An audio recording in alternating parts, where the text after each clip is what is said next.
u Beogradu predstavljena je u izdanju izdavačke kuće Prometej, kolekcija knjiga koje osvetljavaju događaje u Prvom svetskom ratu od 1914. do 1918. godine. O značaju izdavanja ovih knjiga i iznošenju važnih činjenica iz istorije, koje do sada nisu bile poznate, rekao je direktor izdavačke kuće Prometej Zoran Kolundžija. Glavnih nedaća Srba u 20. veku bilo na početku, znači u periodu između 900. i 918. godine, posebno u Prvom svjetskom ratu. Srbija je ušla u Prvi svjetski rat kao nezavisna država, tek je istupanjem Crne Gore iz državne zajednice postala ponovo samostalna država i treba se sad u tome snaći šta je Srbija tada težila da uradi i šta sada može da uradi. Ono što je najmanje što može da uradi, to je da svoju decu nauči kakvi su bili Srbi u vreme Prvog svjetskog rata. Mi se trudimo da prevladamo ogromnu prazninu koja postoji u našem sistemu učenja i u našoj svesti, da jednu bukvalno pravu provaliju polako popunjavamo i smanjujemo razumevanje novih generacija prema prošlosti i da se toga povremeno podsjeti kao što smo to mi uradili danas. O značaju upoznavanja javnosti sa ovim knjigama rekli su i ugledni profesori i akademici. Veliki rat Srbije za oslobođenje bio je zaboravljen negde do 2014. godine. Na 100-godišnjicu od početka rata, kada su na zapadu pojavile knjige o tome da je Gavrilo Princip terorista, da su Srbi krivi za izazivanje toga rata, nastao je refleks samoodbrane, rekao bih, i probuđena je srpska savest, srpska istoriografija, srpska naučna javnost i uopšte javnost. Srbi nemaju razloga da ono što su im drugi priznali kao veliko i čisto delo sada relativizuju ili zaboravljaju. Dakle, Prvi svjetski rat je za Srbiju bio sudbinsko pitanje u smislu da je Srbija napadnuta, da ona nije želela rat, da nije imala izbora. Izbor je bio, razume se, kapitulacija i da je iz tog rata izašla kao pobednica sa užasnim i tragičnim posljedicama. U međuratnoj Jugoslaviji oko 1 milion invalida i dece bez roditelja nije bilo adekvatno zbrinuto. Samo 20 godina je gajen kult Prvog svjetskog rata, heroji, slavljene su godišnjice, ali već od 29. godine, dakle to više nisu samo srpske žrtve, to su jugoslovenske žrtve i takvi su vam spomenici na Drini, odnosno na Mačkovom kamenu i drugi koji su napravljeni širom zemlje. Drugi svjetski rat je potisnuo sećanje na Prvi svjetski rat. Sada su se javili drugi heroji, druga vojska koja više nije srpska, nego jugoslovenska vojska i drugi generali, vojvoda nije bilo, i samo jedan maršal. I u periodu od 1945. godine pa sve do 70. godina jedva da je, gledajući bazu Kobisa, odnosno Narodne biblioteke, jedva da je objavljeno negde oko 60-ak naslova o Prvom svjetskom ratu, računajući i članke koji su uvedeni u tu bazu. Bum nastaje, dakle, tek od negde 2012. godine, posebno 2014. i taj proces traje do dana današnjeg. Ovo što sada radi Prometej u saradnji s RTS-om, posebno gospodin Zoran Kolundžija, da u nekoliko godina objavi 60 naslova u prepoznatljivoj ediciji, plus van edicije još nekih 10 knjiga, od kojih je dobar deo preveden sa 5 ili 6 jezika, uključivi jezike suseda od Rumunije, Mađarske, da ne govorim dalje, Austrije, odnosno sa nemačkog, sa engleskog, sa francuskog jezika. Dakle, to je po meni svojevrsna brana od tog zaborava, vraćanje u naučnu i uopšte javnu sferu knjige, odnosno radove koji brane tu srpsku epopeju od zaborava ili relativizacije.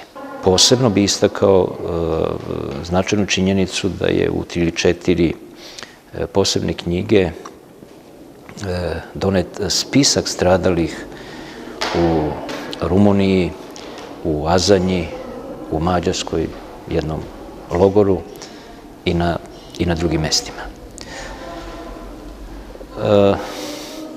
Ako je Prometej za nekoliko godina objavio 60 naslova, a od 45. do skoro 70. godina objavljeno isto toliko, onda sama ta činjenica govori o tome kako je jugoslovenstvo zamenilo srpstvo i kako se Srbi, dakle, odrekli, znacima navoda, dakle, ne svi, zarad zajedništva, zarad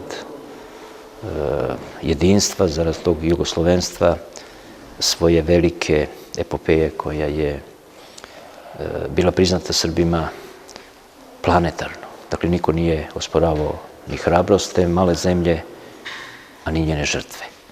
Mi danas, kada promovišemo ove knjige i kada obeležavamo 100 godina od oslobođenja, a 1918. godine smo se našli na strani pobednika, nekako ove knjige su branič od tog zaborava i ujedno podsjećanje na 100-godišnjicu završetka Prvog svetskog rata, koji se obično kod nas umiksa sa ujedinjenjem, kaže se oslobođenje i ujedinjenje. Mi samo ovde govorimo o oslobođenju. Edicija koju je priredio Prometej zajedno sa Radio-televizijom Srbije doprinos je takođe jednoj temi, jednom neprekinutom dijalogu između srpske istoriografije i istoriografija u okruženju, pa i šire, oko revizije ocena o ulozi Srbije, ponašanju velikih sila na Balkanu, stvarnim uzrocima Prvog svetskog rata. Tako da smo dobili sa ovom edicijom ne samo obnovu nekadašnjih savremenih izvora i sitnih brošura ili krupnijih monografija, nego smo dobili i dnevnike čuvane po arhivskim ustanovama, dobili smo spiskove ubijenih, dobili smo spiskove mnogih važnih događaja, hronologije i tako dalje. Sve to pomaže u tom, kako ga ja zovem, neprekinutom dijalogu. Ono što je ohrabrujuće, na primjer, to je da su na skorašnjim naučnim skupovima u Evropi od nemačkih istoričara ipak dobile pozitivnu ocenu kredibilnosti i knjige kao što je Vladimira Ćorovića, Crna knjiga, zločini nad Srbima u Bosni i Hercegovini tokom Prvog svetskog rata. Dakle, ono što se nekad sa ovog prostora uzimalo sa sumnjom, kao da je to neka ratna srpska ili poratna srpska propaganda, danas dobija ocene kredibilnosti i dobija pozitivne ocene. To raduje, jer smo sa istim tim kolegama i tekako oštro polemisali pre nekih 7-8 godina na tim istim međunarodnim skupovima.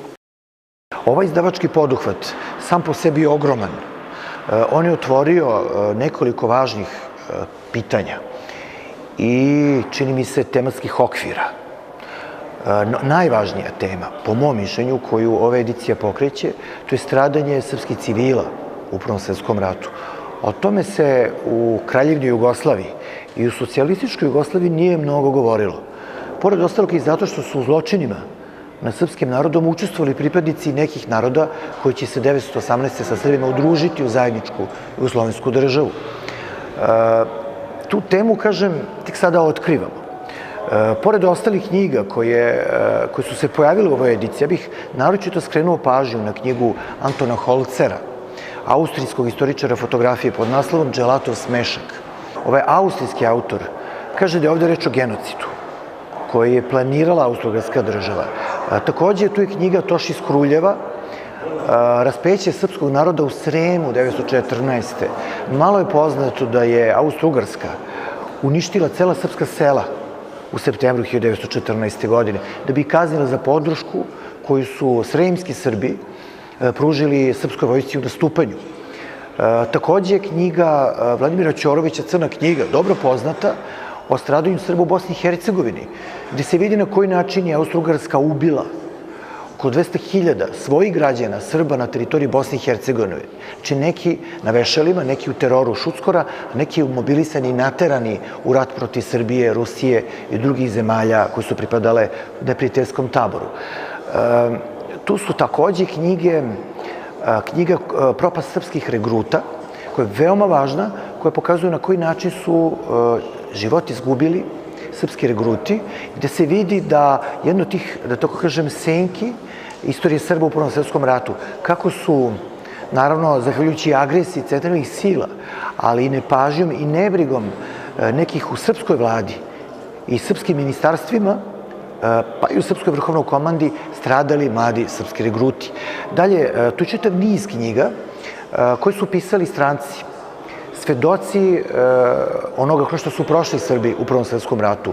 Daleko bi nas odvelo da nabrajamo sve te autore, dakle to su i Švajcarci, kao što je Katarina Stutzenegger, tu su Englezi kao što je William Hunt, tu su Amerikanci kao što je John Reed, dakle čitav niz Francuzi kao što je Henri Barbi, dakle čitav niz svedočanstava o tome kako stranci više ili manje pristrasni ili nepristrasni vide Srbe u Prvom svetskom ratu. Tu su knjige srpskih historičara, neki od njih su nas napustili upravo u godinama koje su za nama. Tu su svakako studije Dušana Batakovića, dve knjige Petra Opačića, knjiga Đorđa Stankovića, kao i knjige nekih pripadnika mlađe generacije srpskih historičara, kao što su recimo knjige Božice Mladenović, Đorđa Đurića, Stanislava Sretenovića. I konačno, ovde je objavljeno nekoliko dragocenih knjiga koje nisu pisali istoričari po pozivu, istoričari od zanata, i tu se jako dobro vidi šta mogu da urade ljudi koji su publicisti ili se bave nekim drugim profesijama kada su zaista posvećeni istraživanju istorije. Ja bih istakao knjige Vidoja Golubovića, Žarka Talijana, Zorana Radovanovića, recimo, kao dobar primer ove vrste historiografske literature u Prvom svetskom ratu. Mora se reći da je ovaj izdavački poduhvat zaista nešto što će obeležiti stogodišnjicu od Prvog svjetskog rata. Ovom edicijom Srbija u Prvom svetskom ratu 1914-1918. godine sa više od 60-70 naslova praktično su otvorene, a ponegde i zaključene krupne i ključne istoriografske teme koje se odnose na ovaj burni period srpske istorije. Kao autor 11 praktično monografija u okviru ove edicije, naročito sam pažnju obratio na ulogu austro-ugarskih Srba, Srba iz Austro-Ugarske u toku Velikog rata, njihov doprinos nacionalnom i državnom objedinjavanju srpskog naroda.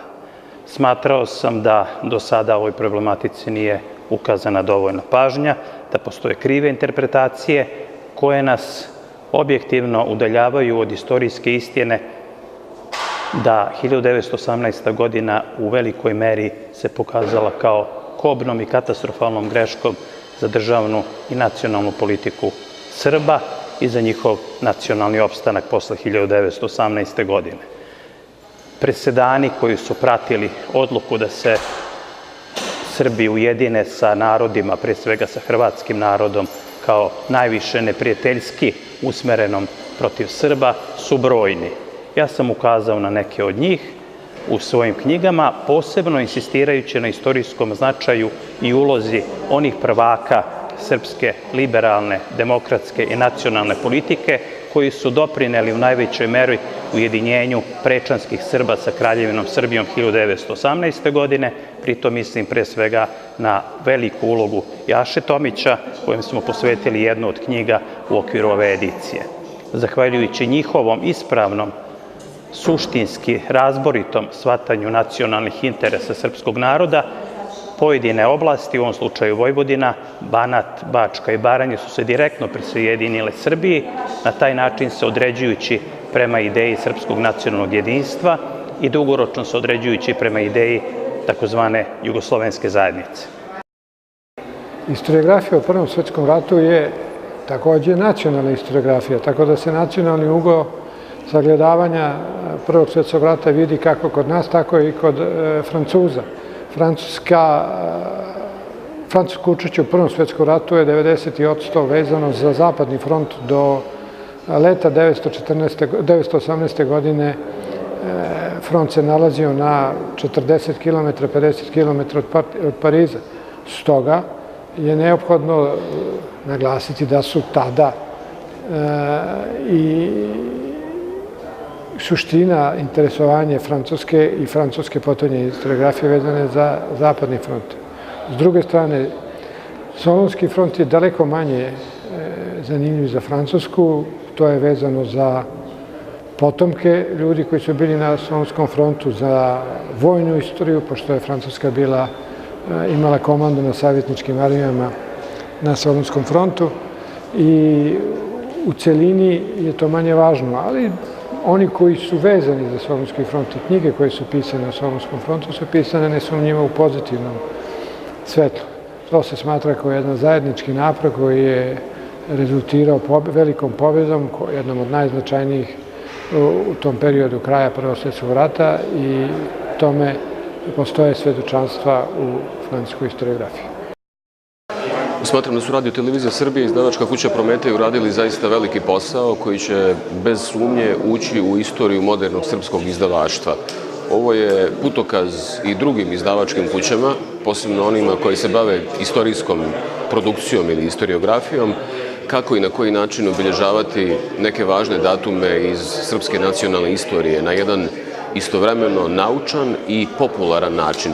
Obzirom da ja dolazim iz Republike Srpske, iz Banja Luke, mogu da sa ponosom kažem da je ova edicija izazvala zaista veliku pažnju javnosti širom Republike Srpske i posebno mi je drago da mogu reći da se ne radi samo o usko stručnoj javnosti, već uopšte o građanstvu, svim onima kojima je Prvi svjetski rat značajna tema i za čitanje i za istraživanje. Posebno nam je drago da se u ediciji 1914-1918 na više mjesta, kroz više studija ili monografija, pominje i položaj, odnosno stradanje Srba iz Bosne i Hercegovine u Prvom svjetskom ratu i to po meni daje jednu dodatnu draž i dodatnu težinu ovoj ediciji. Rekoh, ovo je dobar putokaz i za druge izdavače, obzirom da nas u budućnosti očekuje obilježavanje nekih drugih važnih godišnjica, na koji način se sjećati jednog tako značajnog istorijskog događaja kakav je Veliki rat, odnosno Prvi svjetski rat. Izdavačka kuća Prometej sigurnim koracima pronalazi put do čitalaca. Objavljenim delima Prometej snažno afirmiše stvaraoce u nauci, književnosti, publicistici, računajući na njihov doprinos poboljšanju ukupne kulturne klime u zemlji.